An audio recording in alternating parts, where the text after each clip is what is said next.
여러분 안녕하세요. 지구과학 1 강의 5차시를 시작하겠습니다. 지구과학 1 강의는 5차시는 교과서 22페이지 상부멘트리 운동과 플룸 운동 이 부분이 되겠고요. 교과서를 보시면 스스로 생각해보기 질문이 있거든요. 하와이 열도에 있는 몇몇 화산은 지금도 거침없이 용암을 분출하고 있으며 이 용암이 바다로 흘러 들어가는 모습은 장관을 연출한다. 하와이 섬은 여러 개의 섬이 3,300km에 달하는 길이로 줄지어 이어진 하와이 열도에 속해 있는 섬 중에서 가장 동쪽에 있는 섬이 하와이 섬이다. 질문이 나와 있는데요. 하와이 열도 중 가장 동쪽 섬인 하와이 섬에서만 화산 활동이 일어나는 까닭은 무엇일까? 여기에 대해 이제 대답을 할 수 있도록 수업을 시작하도록 하겠습니다. 자, 그림을 보여드릴 텐데요. 이 그림은 뭐냐면 앞에서 설명했었던 하와이 열도랑 관련해서 여러 개의 섬들이 줄지어 이렇게 분포를 한다 이렇게 되어 있는데요.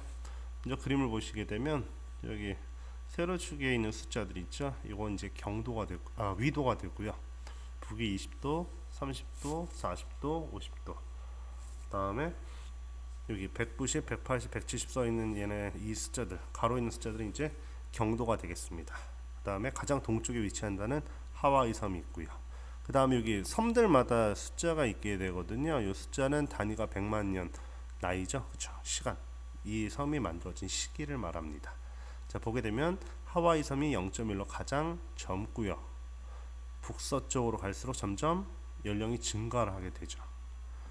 그러면 이제 어디가 가장 젊다, 어디 가장 오래됐다 생성된 시기를 알 수 있고 순서를 알 수 있겠죠. 하와이 열도를 보게 되면 이렇게 섬들이 줄지어 있게 되고요. 이쪽에 지금 한 5,900만 년 전, 약 6천만 년 전이죠, 그렇죠?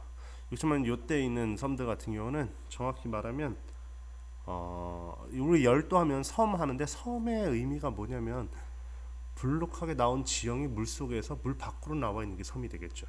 근데 여기 있는 지금 5,900만 년 이 섬들은 정확히 말하면 섬은 아니고요. 해산이라고 불러주게 되는데요. 얘는 해산이 무엇이냐?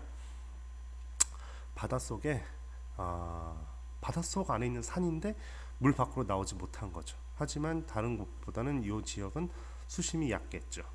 그게 해산이 되는데요. 해산들이 모여 있어서 이걸 해산군 이렇게 불러주고요. 지금 알류산 열도 근처까지 가게 되는 엠퍼러 해산군이란 이름이 있는 해산들입니다. 다음에 하와이 열도가 있게 되고. 자, 그러면 앞에서 질문이 있었죠. 하와이 섬에서만 화산 활동이 일어나는 까닭은 무엇일까? 그걸 한번 이야기를 해볼게요. 자, 그 이야기를 하기 전에 먼저 상부 멘틀의 운동이 있는데요. 멘틀의 대류는 이제 에너지가 전달이 되는 거죠. 온도 차이로 인해서 이 온도의 차이는 왜 발생을 하게 되냐? 에너지가 공급이 더 되는 부분이고 분명히 이제 덜 되는 부분이 있겠죠. 그래서 멘틀의 대류로 인해서 상부 멘틀의 운동이 나타날 수가 있게 되고 상부 멘틀의 대류로 인해서 해저가 확장되고 이제 앞에서 판 구조론에서 이야기했던 발산형 경계가 될 것이고 그다음에 섭입대가 형성된다. 여기는 이제 수렴형 경계가 되겠죠. 근데 이제 멘틀의 대류 같은 경우를 보게 되면요.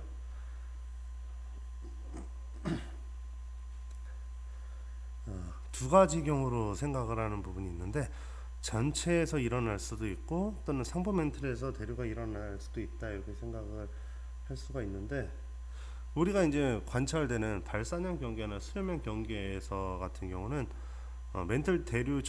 멘틀 전체에서 대류가 일어나거나 또는 상부에서만 일어나거나 별로 크게 두 가지 다 모두 설명이 가능한데요. 지금 아까 여기 앞에서 봤던 하와이 같은 경우는 판의 경계에 위치하지 않고 있다는 거죠. 여기에만 화산 활동이 있다는 거죠.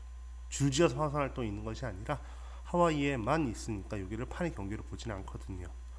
그러면 판의 경계가 아닌데도 불구하고 화산 활동이 있다는 거, 이걸 이제 설명하기 위해서 다음 페이지에 열점과 플룸 운동에 대해서 이야기를 해볼게요.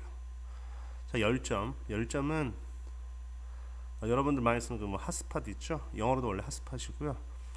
고정된 위치에서 뜨거운 마그마를 분출하는 곳을 열점 이렇게 부르고요. 하와이 같은 경우는 약 2,900km에서 마그마가 상승을 한다. 요 2,900km 정도면 이제 핵과 멘틀의 경계 정도가 되겠죠. 아주 깊은 데서 내려온다는 상승을 하고 있다는 거죠. 그렇기 때문에 하와이는 판의 경계가 아님에도 불구하고 화산 활동이 있다는 거죠. 이런 부분이 이제 지구상에도 몇 군데 존재를 하죠. 그 다음에 이제 플룸 운동인데요. 이제 판 구조론이 좀 사실은 여러분들이 배웠지만 좀 오래된 아주 수십 년 된 그런 이론인데 이후에 이제 또 나오게 되는 게 요 플룸 운동이거든요. 플룸이 무엇이냐? 플룸은 상승하거나 또는 하강하는 멘틀 물질 덩어리를 플룸 이렇게 부르고요. 플룸 구조론이 나오죠. 플룸에 의한 상승과 하강이 있게 되는 그런 운동, 그걸로 인해서 이제 지구에 변화가 나타난다 하는 게 플룸 구조론이 되겠습니다. 그래서 우리 상부 멘틀의 운동과 플룸 운동 이 두 가지를 합쳐가지고 사용을 하게 되는데요. 아까 처음에 멘틀 전체의 대류랑 그다음에 상부에서만 이런 대류, 상부에서만 대류가 이런 경우 이렇게 있었는데 상부 멘틀의 운동은 이제 판의 움직임과 판이 섭입되기까지의 지편을 발생하는 판 운동을 설명한다. 그 다음에 이제 그 안쪽 판 구조 운동의 근본적인 원동력인 멘틀을 포함한 지구 내부 운동을 설명할 때 플룸 운동을 사용을 한다는 거죠. 그래서 이제 플룸 구조론이 있게 되겠고요. 자, 이제 표로 이제 이게 정리가 되어 있는 거예요. 상부 멘틀의 운동과 플룸 운동.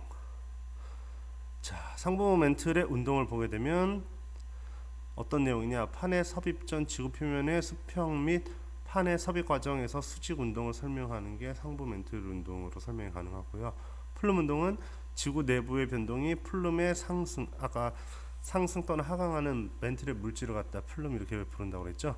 플룸의 상승이나 하강에 의해 지배받고 있다 하는 그러한 이론이 플룸 운동이 되겠습니다. 그래서 주로 플룸 운동은 어디 많이 쓰냐면 대규모적인 수직 운동을 설명을 할 때 플룸 이야기를 많이 하고요.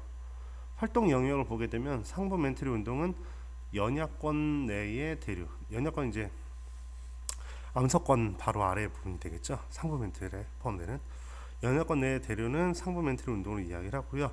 멘틀과 핵 경계에서 물질의 상승과 하강을 이야기를 할 땐 더 깊은 곳에선 플룸 운동으로 설명이 가능하다는 거죠. 그래서 원동력을 보게 되면 멘틀 내에 존재하는 방사 물질의 붕괴에서 나오는 열과 상하부 깊이에 따른 온도 차이로 인해서 열 대류가 발생한다. 지구 내부로 갈수록 뜨거워지죠. 그걸로 인해서 온도 차이가 발생한다는 거죠. 그 다음에 플룸 운동에서는 상승하는 이제 뜨거운 플룸이 상승을 하고 다음에 차가운 플룸이 하강하면서 거대 규모의 대류로 판을 이동시킨다 하는 게 플룸 운동이 되겠습니다. 그래서 대표적으로 여러분들이 사용했던 판 구조론에서 이제 지형들 있죠. 대서양의 중앙 해령, 발산형 경계, 태평양 해령, 발산형 경계, 다음에 여러 해구들, 변환난층 이런 것들은 상부 멘틀 운동으로 설명이 잘 되고요. 그 다음에 이제 하와이 열점 같은 경우는 아까 판의 경계에 위치하지 않고 판 내부에 위치한다고 얘기를 했었죠. 그래서 판의 경계보다 훨씬 더 깊은 곳에서 일어나는 운동이, 그래서 하와이 열점 같은 경우는 대표적으로 플룸 운동의 예다 이렇게 이야기를 할 수가 있겠습니다. 자, 그러면서 아까 2페이지에 있었던 요거죠. 하와이 열도에 뭐 이런 것들이 동쪽 섬이다 하면서 마지막에 하와이 열도 중 가장 동쪽인 섬인 하와이 섬에서만 화산 활동이 일어나는 까닭은 무엇인가? 자, 그래서 과제로 이걸 내겠습니다. 하와이 열도 중 가장 동쪽 섬인 하와이 섬에서만 화산 활동이 일어나는 까닭은 무엇일까? 이걸 한번 교과서를 한번 찾아보시고요. 읽어보시고 이걸 리로스쿨에 답글을 달아주시면 되겠습니다. 자, 모두 수고하셨습니다.